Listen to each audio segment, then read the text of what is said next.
Namaste viewers, welcome to Mindspace.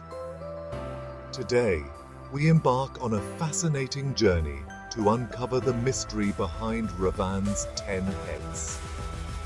This ancient tale from Hindu mythology has intrigued scholars and devotees for centuries.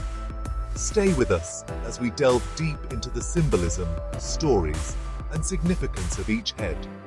By the end of this video, you'll have a profound understanding of Ravan's multifaceted personality and the lessons it holds for us.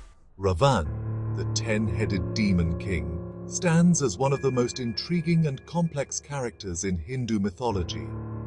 His story, a cornerstone of the epic Ramayana, transcends the boundaries of time, offering profound lessons in morality, spirituality, and the human condition.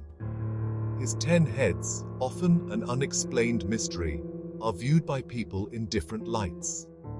Some believe it to be a boon from Lord Shiva, who, impressed by Ravan's devotion, granted him 10 heads, each with the same intelligence and knowledge as his original head. It is said that during a Homa, a sacrificial offering to please Lord Shiva, Ravan beheaded himself 9 times. This act of extreme devotion impressed Lord Shiva, who granted him 10 heads and 20 arms as a boon. Others believe that his 10 heads are a result of his penance to Brahma. Ravan performed intense penance, or tapasya, to please Lord Brahma. Brahma, pleased with Ravan's tairya, or patience, blessed him with this extraordinary boon.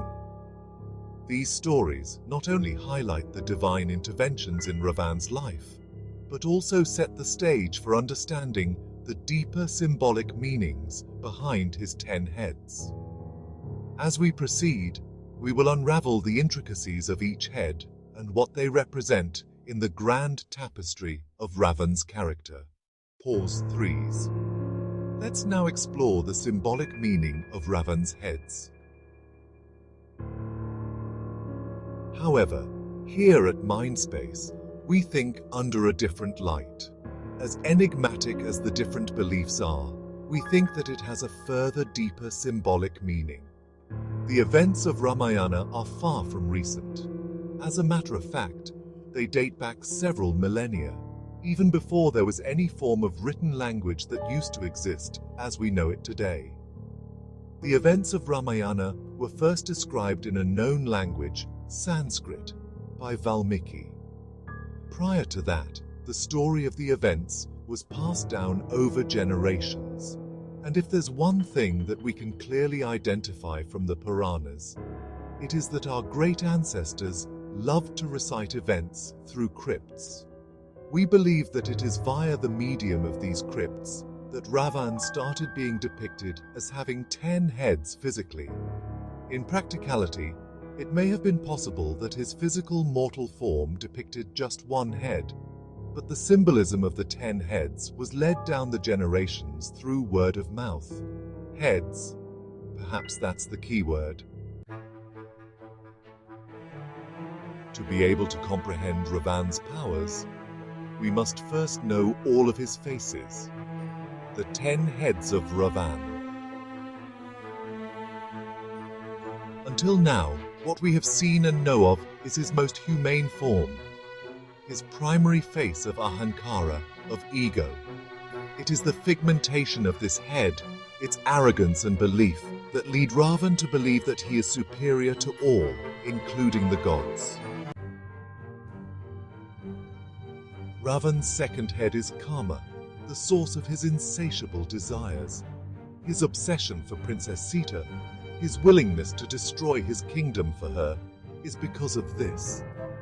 But Ravan's single-minded obsessions can also make him unstoppable,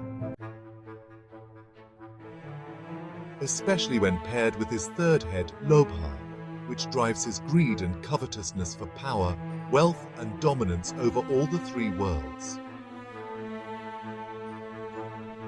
A dominance made possible by his 4th head, Krodha, which unleashes his rage and wrath. Krodha, or anger, unleashes an untrammeled bloodlust within him. His fifth head is Mada, or pride. Ravan would rather die than admit that he is wrong. And this arrogance feeds his sixth face of Maatsarya, envy. His envy and jealousy over any who may be greater than him, over Sita's true love for Prince Ram because of his righteousness and virtue. His seventh head is Moha, which feeds his delusions, making him believe that his cause is always the right one. But these seven heads and their vices would have led to Ravan's downfall ages ago if they were not held in check by the final three.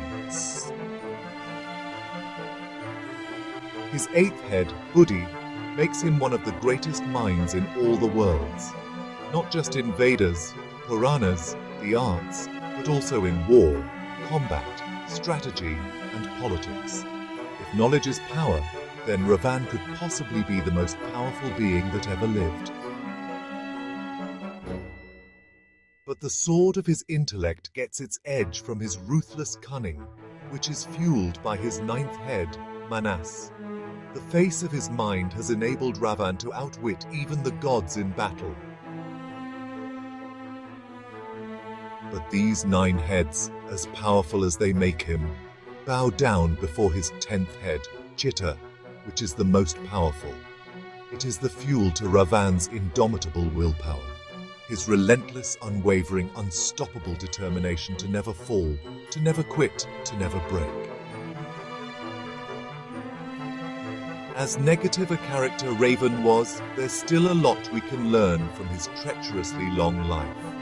We must learn to have control over all the negative emotions that lead us down the path taken by Ravan. We must learn that uncontrolled desires can blind us and lead us away from righteousness, that anger clouds our judgment and harms both ourselves and others around us, that pride and delusion prevent self-awareness and growth, and excessive greed eventually leads to destruction. We must understand that humility is essential for all beings. Pride blinds us to our weaknesses, while envy corrodes our inner peace. We also must understand that intelligence alone isn't enough. It must be guided by wisdom. We must cultivate a calm and focused mind, channel our willpower towards positive goals, and overcome ego, which would lead us to self-realization. Also, what are your views on this? Is Ravana set to return at the end of Kali Yuga? Does that make him immortal in his own unique way? How do we prevent ourselves from indulging in his vices? Let us know your thoughts in the comments. With this, we bid you farewell until next time. As always, like, share, subscribe if you like our content, and keep expanding your mind space.